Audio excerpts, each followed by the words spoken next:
La ley de simplicidad y progresividad tributaria que aprobó recientemente la Asamblea Nacional ¿realmente garantiza crecimiento económico o se trata apenas de una reforma que busca recaudar más en medio de la recesión económica?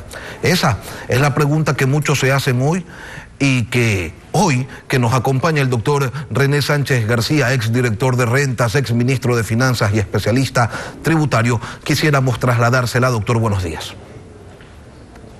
Buenos días, gracias por la invitación. En realidad, la reforma tributaria sí tiene este propósito recaudatorio que usted comenta. Ha sido reconocido por las autoridades de gobierno porque se requieren esos recursos para ayudar a financiar no solamente el presupuesto del próximo año, sino de los años siguientes. Se estima que 600 millones de dólares como ingresos permanentes podamos tener como producto de esa reforma, por lo menos permanente en los próximos 3 años, de donde la principal fuente de ingresos va a ser la contribución especial en base a los ingresos grabados obtenidos por las empresas para aquellas que hayan vendido más de $1 millón en el año 2008. De ahí sí que esto puede ser realmente un elemento de reactivación económica. Entendemos que la política tributaria no es parte más que de la política económica, es una herramienta más de política económica y con la política tributaria nosotros podemos direccionar comportamientos, etcétera, destinar flujos, estimular actividades económicas productivas, etcétera. El hecho de haberse eliminado el anticipo del impuesto a la renta ciertamente va a aliviar el flujo de las empresas y ojalá que pueda ser destinado para mayores inversiones productivas. Pero sí, por una parte vamos a tener este mayor flujo, pero por otra parte vamos a tener otras contribuciones. Si por otra parte vamos a gravar a los inversionistas extranjeros que compraron acciones en empresas ecuatorianas, que se los invitó a venir con una tarifa exenta de impuesto a la renta por la remesa de sus dividendos. El año pasado mismo quedó exenta la remisión de utilidades, aun cuando el accionista esté domiciliado en paraíso fiscal. Y hoy, al año siguiente, le ponemos una tarifa de impuesto a la remesa de dividendos. Ahí encontramos elementos distorsionadores de ese gran objetivo que es reactivar la economía. Por una parte tenemos mayor recaudación y por otra parte tenemos elementos de generar más flujo para la economía, pero en definitiva existe esta parte un tanto contradictoria donde a lo mejor no se logra eficientemente el objetivo. Doctor Sánchez, pero ¿estamos más cerca o más lejos de solucionar los problemas económicos del país? Bien, el tema de la dinámica, al menos en la parte tributaria como parte de la política económica, yo creo que ha ayudado y va a seguir ayudando a dinamizar la economía. Vamos a ponerle cifras a este análisis y a este comentario. La presión fiscal, que es la forma en que se miden las economías, donde los aportes tributarios en función del Producto Interno Bruto de cada país hace que sea más autónomo para poder tener los ingresos necesarios para cubrir sus gastos de inversión y gastos corrientes, ha crecido en el Ecuador. La presión tributaria entre lo que fue el año 2000, para decir, a lo que es el año 2019, ha crecido mucho más del promedio en la región. Tenemos una presión tributaria que estaba en los años comienzos del 2000 en cerca del 15% y ahora la tenemos en el 21,7%.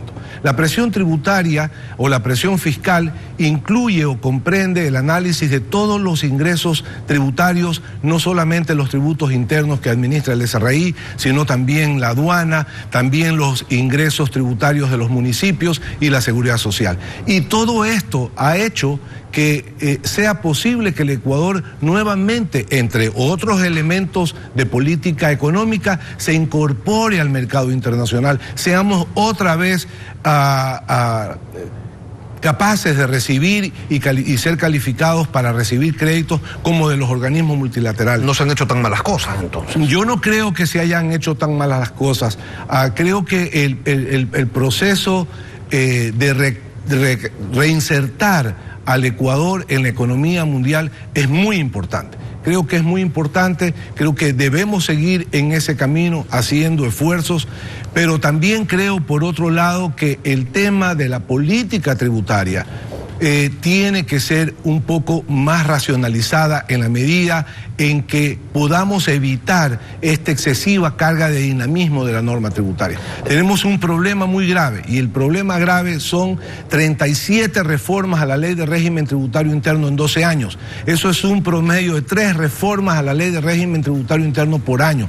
Necesitamos estabilidad tributaria, necesitamos una moratoria de la dinámica de tanta reforma tributaria, que no es conveniente ni para los contribuyentes, ni para los inversionistas, ni para la propia administración tributaria. El tema de la inversión extranjera a la que usted se refería hace un momento, la inversión extranjera se ha convertido en el unicornio azul del Ecuador, se ha perdido. Y no ayer, sino hace bastante tiempo. Perú acumula 14.000 millones de dólares de inversión extranjera en este año, Colombia 17.000 millones de dólares, Ecuador 800.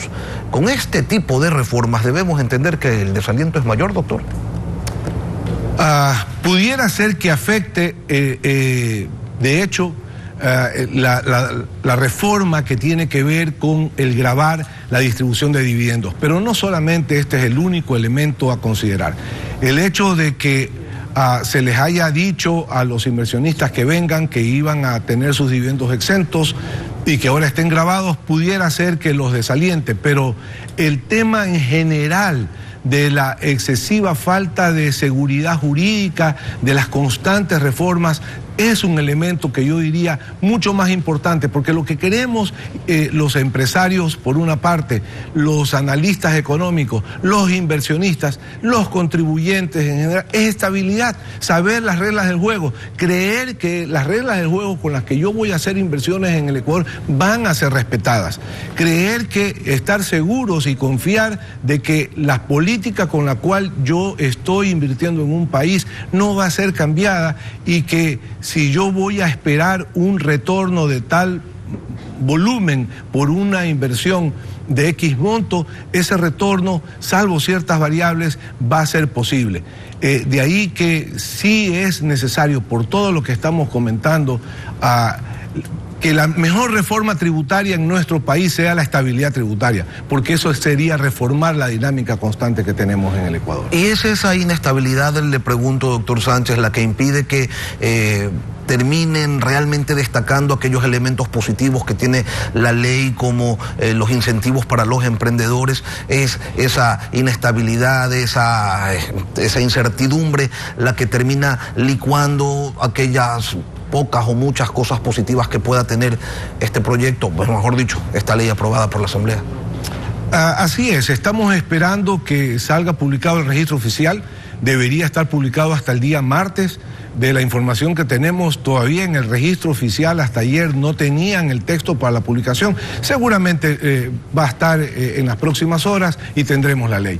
El tema de los incentivos o de la simplicidad tributaria para los microempresarios, para estímulos para los emprendedores, en efecto es importante, pero en términos ya de contexto general de todo lo que es la recaudación tributaria, estos emprendedores lo que pueden hacer es dinamizar un poco más la economía, evitar estos elementos distorsionadores del empleo, pero como generación de ingresos tributarios realmente no es lo que se espera.